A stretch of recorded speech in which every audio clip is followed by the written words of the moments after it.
Halo semuanya, kali ini kita akan membahas tentang listrik statis ya.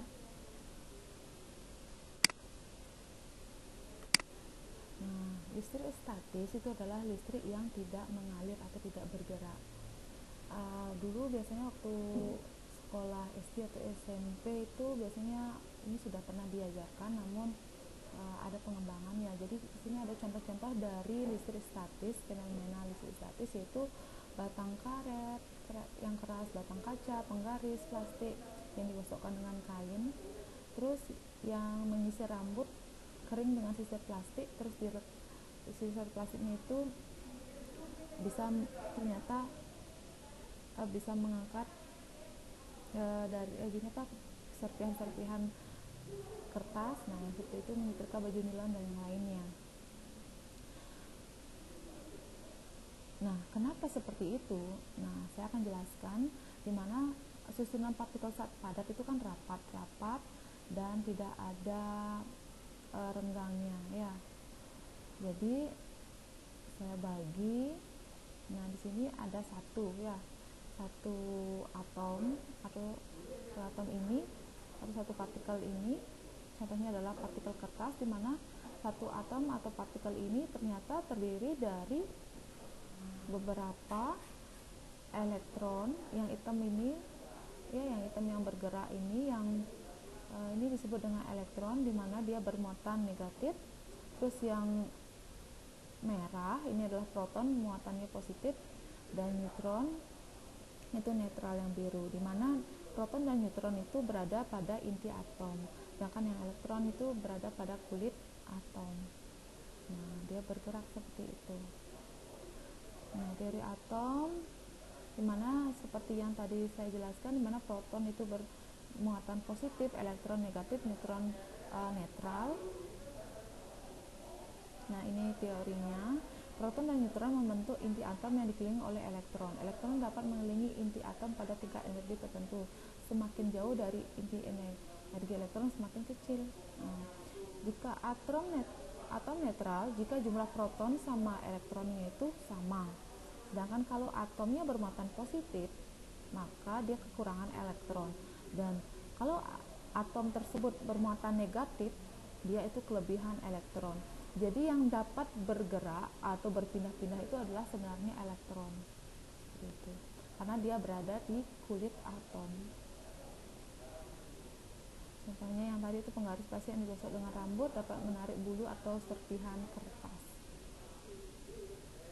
Nah, ini contoh yang lain itu penggaris plastik yang digosok. Ini kan penggaris plastiknya itu netral. Terus kain wolnya itu juga netral. Terus kalau palnya digosok seperti ini, digosok, itu dia nggak netral lagi. Ya, karena ini dia. Seperti ini penjelasannya. Penggaris plastik yang digosok dengan kain wol, maka penggaris plastik akan bermuatan negatif karena elektron kain wol itu pindah ke penggaris kayak gitu. Elektron yang di kain wol ini pindah ke penggaris plastik. Terus contohnya kaca netral, kain sutra juga netral. Nah, setelah itu digosok, setelah itu ternyata habis itu kacanya bermuatan positif. Nah, kenapa seperti itu? Karena kaca yang digosok dengan kain sutra, maka kaca akan menjadi bermuatan listrik positif karena elektron itu pindah ke kain sutra. Itu. Interaksi antara muatan. Nah, ini. Jadi kalau dia bermuatannya sama ya, ini positif dengan positif, maka dia akan tolak menolak. Gitu. Muatan sejenis bila didekatkan akan tolak menolak. Ya, yang sejenis. Nah, kalau seandainya dia ini berbeda, ini kan min, ini kaca, dia akan tarik menarik. Ya. Muatan yang tidak sejenis bila didekatkan akan tarik menarik. Nah, tarik menarik dan tolak menolak itu disebut dengan gaya Coulomb. Ini dibahas dalam hukum Coulomb namanya. Jadi yang tadi ya, positif dengan positif itu ada gayanya ya, di mana dia akan tolak menolak. Nah, ini ada ada gaya tolak menolaknya. Ini ada R-nya, ini ada muatannya ya, muatan positif. Terus kalau seandainya muatan positif dengan negatif, dia ada gaya tarik menarik. Nah, seperti ini gayanya tarik menarik. Ini adalah R-nya. Nah, besar gaya tarik atau tolak antar muatan sebanding dengan besar muatan masing-masing dan berbanding terbalik dengan kuadrat jarak antara kedua muatan. Jadi perumusannya itu adalah F gaya kolom sama dengan K, ini adalah konstanta ya, Q1, Q2, Q itu muatan 1, Q2 itu adalah muatan 2 per R kuadrat jarak antar muatan, dimana konstanta atau ketetapannya itu adalah besarnya adalah 9 kali 10 pangkat 9 Newton meter kuadrat per kolom kuadrat. Nah, dalam perhitungan muatan tersebut, misalkan nih muatan Q1 nya adalah positif, muatan gininya negatif kan, jadi tapi nanti di perhitungan itu tidak dilihatkan atau tidak digunakan min dan positif sama negatifnya. Jadi tidak digunakan antara positif sama negatifnya, itu tidak diperhitungkan ya. Jadi semua nilai dari muatan itu dipositifkan gitu. Yang dimana kalau pamannya min sama, misalkan nih muatannya negatif Q1, terus yang kedua positif, nanti itu digunakan untuk menentukan dia tarik menarik atau tolak menolak saja. Kalau di perhitungan tidak digunakan, jadi dibuatkan positif saja semuanya.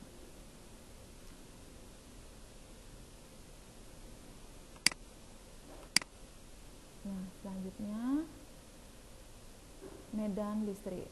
Ya, medan listrik itu adalah ruang di sekitar muatan listrik yang masih dipengaruhi oleh gaya listrik, atau area ya sebenarnya ya, area yang ada di sekitaran yang bermuatan listrik itu disebut dengan medan listrik. Benda uji bermuatan listrik Q diletakkan di dekat benda bermuatan listrik.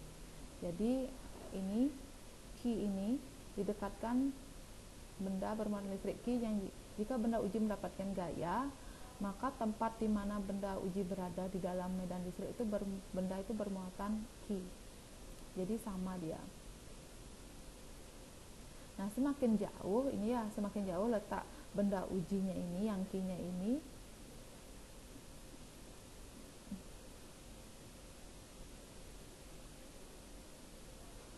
maka dari benda bermuatan tinggi, maka gayanya sepengaruhnya semakin kecil, sehingga kuat medan listriknya juga semakin kecil. Jadi kalau dekat dia medan listriknya semakin kuat, sedangkan kalau jauh dia medan listriknya semakin kecil. Nah, seperti itu. Medan listrik digambarkan sebagai garis-garis gaya listrik. Nah, kalau dia bermuatan positif, ya garis gaya listriknya itu keluar. Seperti ini ya, garis gaya listriknya itu keluar. Sedangkan atau meninggalkan muatan ya. Sedangkan kalau yang negatif itu arah gaya listriknya itu menuju muatan atau masuk seperti ini. Nah, pola gaya listrik pada dua muatan yang berdekatan, kalau dia positif sama negatif, maka kan yang tadinya dia keluar. Nah, jadi masuk. Nah, ini yang menyebabkan dia antara kalau muatan positif dengan negatif itu akan saling tarik menarik. Kalau pamannya yang positif dengan positif sama-sama keluar, dia akan tolak menolak. Begitu juga kalau negatif dengan negatif ya, sama-sama dia menuju, jadi dia juga tolak menolak gitu. Nah, kuat medan listrik yang tadi ya, benda, nah yang sama ini, jadi kuat medan listrik itu disimbolkan dengan E sama dengan F per Q.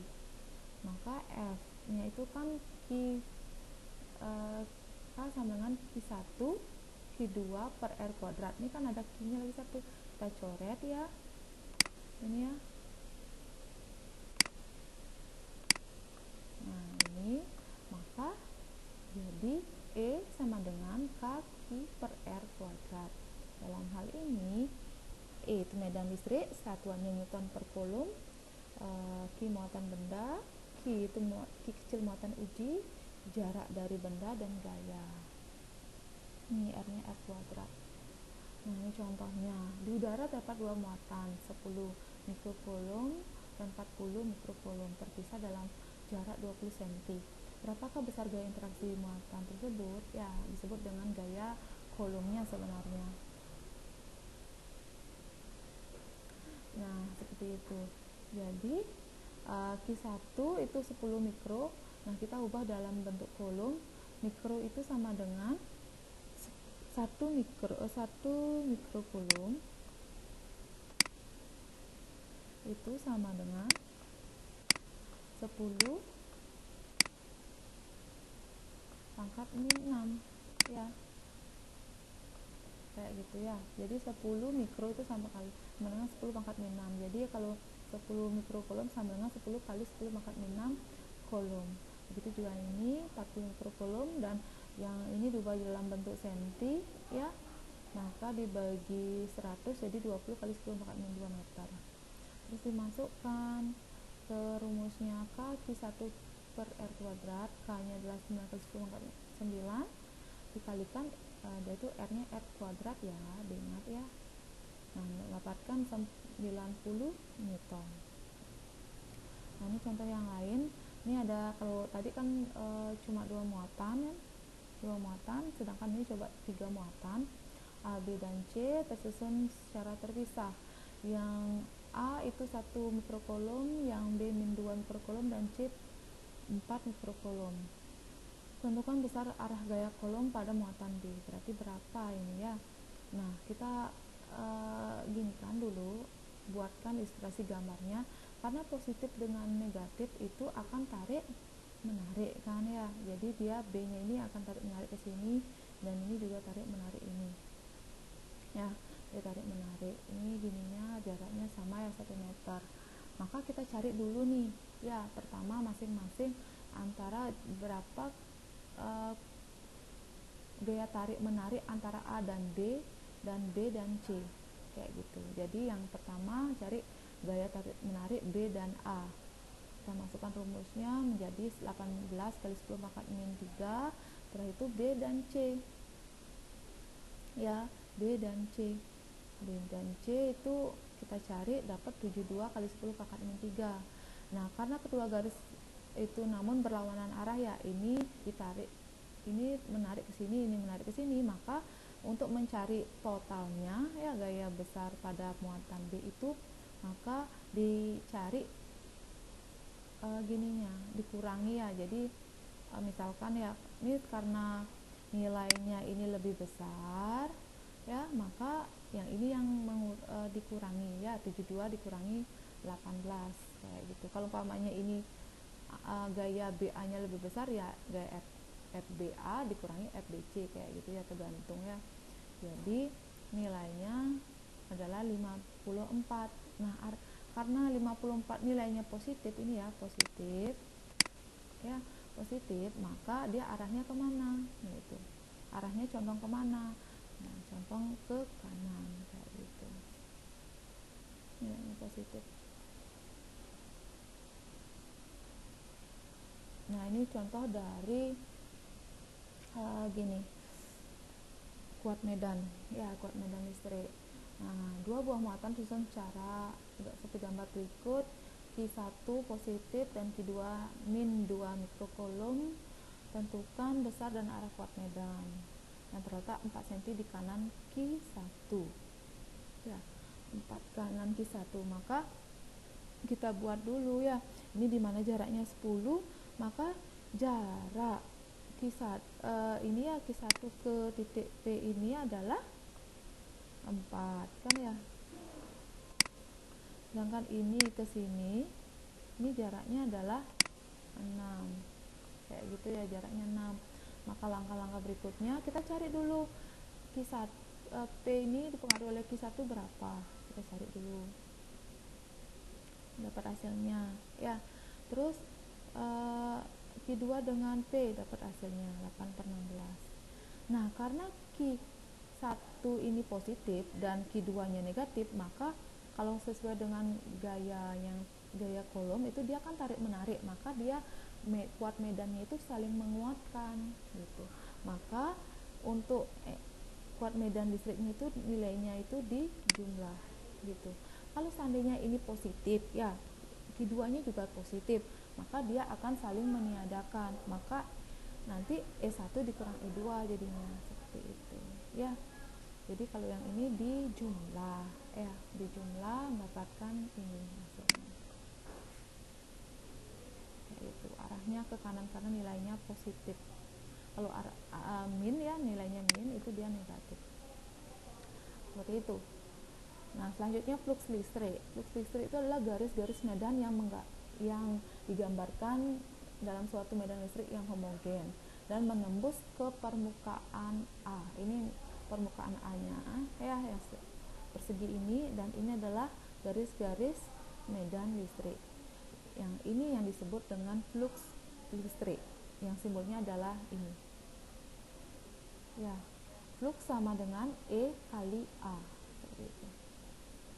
Nah, bila dia itu permukaan A-nya itu berbentuk sudut, ya, maka jadinya flux listrik itu sama dengan E A cos theta. Jadi A cos theta. Jadi yang di cos thetakan itu adalah permukaannya, luas permukaannya.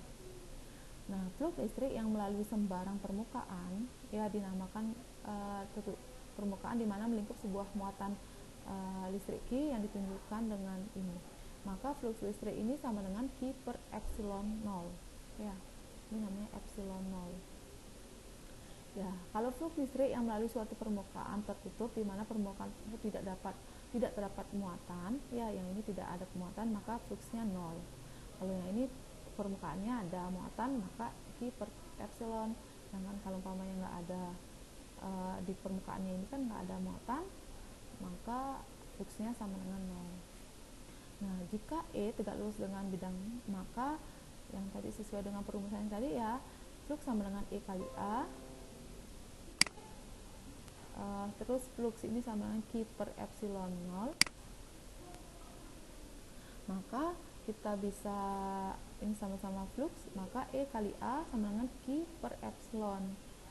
Maka E sama dengan Q per epsilon kali A, kayak gitu. Atau di mana Q per A itu sama dengan rapat muatan, maka E sama dengan rapat muatan per epsilon, di mana epsilon itu nilainya adalah 8,85 kali 10 pangkat min 12. Gitu. Nah, ini contohnya. Hitung flux listrik pada suatu bidang persegi yang berukuran 20 kali 15 cm jika kuat medan listrik yang homogen itu besarnya adalah 150 dan arahnya, yang pertama fluxnya arahnya itu adalah sejajar bidang, yaitu yang B membentuk sudut 37 derajat terhadap bidang, dan ini tegak lurus terhadap bidang. Jadi yang arahnya ini adalah E nya ya semuanya ya. Nah, bisa digambar seperti ini jadinya. Kita ilustrasikan ini bidang-bidangnya. Yang pertama kan sejajar dengan bidang E nya, maka seperti ini membentuk sudut 30 derajat terhadap bidang, dan ini adalah tegak lurus. Pertama kita cari dulu adalah luasnya ya, 20 kali 15 sama dengan 300, maka kita ubah dalam meter jadi 3 kali 10 pangkat min 2 meter kuadrat. Nah, yang A yang itu sejajar bidang, maka sudutnya itu adalah 90 derajat ya, ini set gitu ya, terhadap bidang itu 90 derajat, ini garis normalnya. Maka E kali A cos 90 derajat 150, yang ini 150 kali 3 kali 10 pangkat min 2 cos 90 itu adalah 0, maka fluxnya adalah 0 Weber.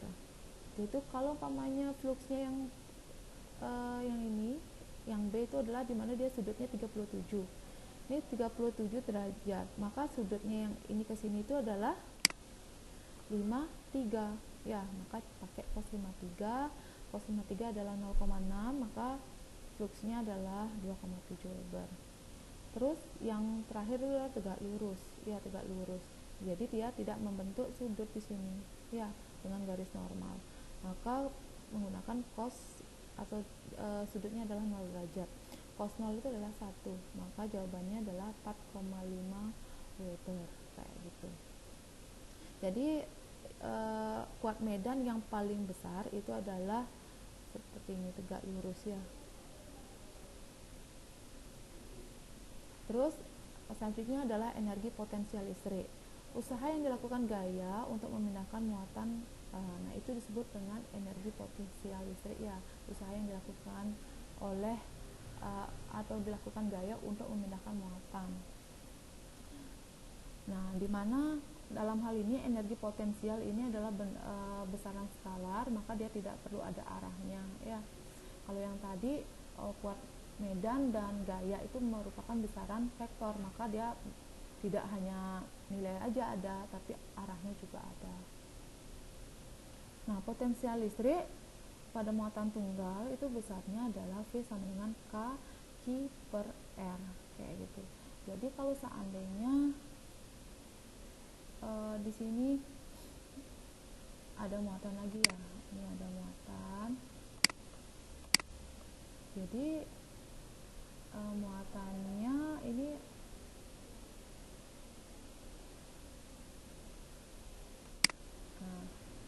ini ada R juga, ini misalkan ini Q1, ini R1, ini R2, Q2. Nah, kalau seandainya seperti itu kan, itu yang pertama ini kan muatan tunggal, rumusnya seperti ini. Kalau muatannya ada 2, jadi nanti tinggal dijumlah aja di sini. Jadi V totalnya atau potensial listrik totalnya itu K Q2 per R2. Ini satunya ya. Kayak gitu, tinggal dijumlah aja. Kalau muatannya itu lebih dari 1. Kalau umpamanya ada muatan lagi di sini, ditambah aja. Kayak gitu, tinggal dijumlah aja. Oke, itu. Nah, kalau seandainya R-nya itu tak hingga atau jauh banget, maka potensial listriknya itu sama dengan 0. Seperti itu. Ini contohnya, sebuah bola logam berongga berjari-jari 4 diberi muatan listrik sebesar 1,2 kali 10 pangkat minus 19. Potensial listrik P berjarak 6 dari pusat bola berapa, kan kayak gitu. Nah, sesuai dengan rumusnya adalah V sama dengan K Q per R, maka kita bisa cari langsung. Nah, seperti itu, dimasukkan rumusnya aja ya.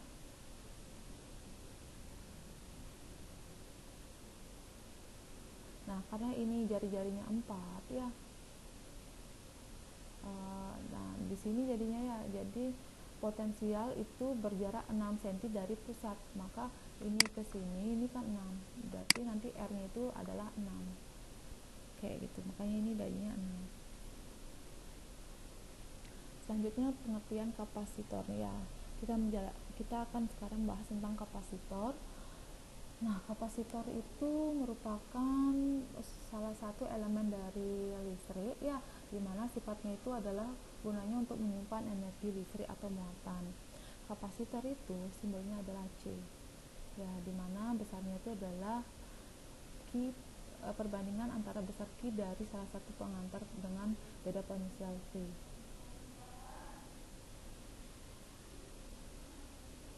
Kegunaan kapasitor untuk menghindari terjadinya loncatan listrik pada rangkaian ya, yang mengandung kumparan bila tiba-tiba diputuskan arahnya. Terus selanjutnya yang 2, rangkaian yang dipakai untuk menghidupkan mesin mobil. Terus kegunaan yang lainnya untuk memilih panjang gelombang yang ditangkap oleh pesawat penerima radio. Jadi kegunaan kapasitor itu untuk anti konslet itu ya sebenarnya ya. Jadi tegangan yang diberikan oleh PLN itu kan semuanya 220. Jadi sebenarnya kapasitor itu adanya di, kalau umpamanya di charger itu di adaptornya itu loh. Di adaptor itu ada kapasitor. Jadi misalkan HP di charge itu biar nggak full banget langsung 220 masuk ke HP, biar nggak cepet konslet, maka diberikan kapasitor ini kayak gitu.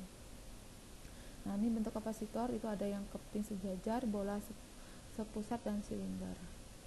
Ini kapasitas kapasitor. Bila luas masing-masing keping A ya, luasnya itu adalah A, maka E yang seperti yang tadi itu ya, E sama dengan rapat muatan dibagi epsilon atau sama dengan Q per epsilon per A. Maka tegangan antara kedua keping itu sama dengan V sama dengan E kali D. Muatan E itu adalah medan listrik dikali D, jarak antar keping sejajarnya ini, maka Q kali D per epsilon A, kayak gitu. Jadi kapasitas kapasitor untuk ruang hampa itu C sama dengan ya Q per V. Q ini yang V yang tadi ini ya, maka besarnya itu epsilon A per D gitu. Nah, bila di dalamnya diisi bahan lain yang mempunyai konstanta K, maka yang tadi kan cuma ini aja ya, dimana yang ini ruang hampa, kalau umpamanya ada konstanta dielektrik maka diisi dengan K aja. Hubungan antara C dengan C0 dan C adalah C sama dengan K kali C0 gitu. Kapasitas kapasitor akan berubah harganya bila K dan A dan D itu diubah kayak gitu. Sedangkan yang C ini tetap nilainya.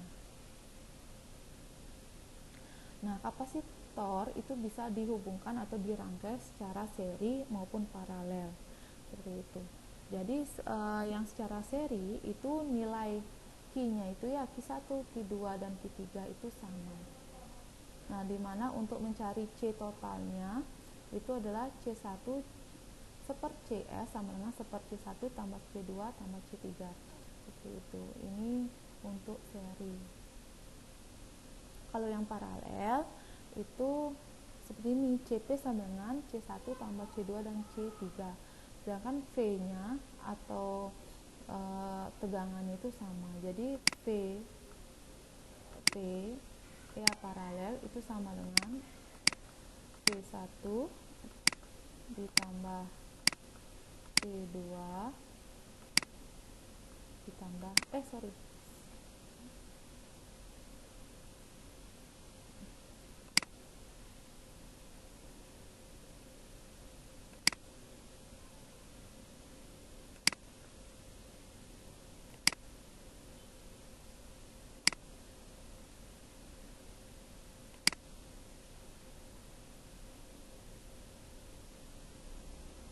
ya. Jadi sebenarnya V1 sama dengan V2 sama dengan V3 ya, seperti itu. Terus energi kapasitor itu sama dengan energinya ya, itu sama dengan setengah CV kuadrat dan setengah Q kali V. C itu adalah kapasitor totalnya, V itu adalah tegangan listriknya, Q itu adalah muatan, dan V itu adalah tegangannya. Simbol dari kapasitor itu seperti ini ya, ini dia simbolnya kayak gitu. Nah, ini sifatnya sama seperti yang tadi. Nah, C sama dengan Q per V ya. Nah, dimana satuan dari kapasitas kapasitor itu adalah farad. Ini dia, farad. Ini sama yang tadi, ini juga sama. Nah, kalau yang rangkaian seri yang tadi saya sebutkan, nah ini yang di rangkai seri ya. Di rangkai seri seperti ini dia. Ya. Dimana kalau rangkaian seri itu sama Q-nya ya, sama Q-nya. Sedangkan kalau V-nya itu jumlah. Gitu. Contohnya misalkan ya ini 2 mikrofarad, ini 3 mikrofarad, kan seperti itu. Maka C totalnya atau C gabungannya adalah 1/2 ditambah 1/3. Nah, jadi disamakan penyebutnya, jadi 3 tambah 2 per 6, maka CG nya itu sama dengan 6/5. Kalau yang ini kan sama dengan 5/6. Nah, maka CG-nya atau C gabungannya adalah 6/5 atau 1,2 mikrofarad. Nah, pada rangkaiannya ya muatannya berapa muatannya ya yang mengalir, ini muatannya. Muatan itu mengalir dari positif ke negatif ya. Ini muatan. Ya, muatannya itu sama dengan C kali V. Ya, muatan.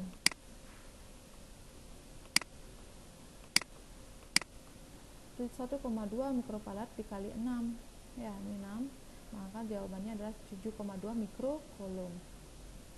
Pada kapasitor 1, jadi karena Q1 sama dengan Q2 sama dengan Q total, maka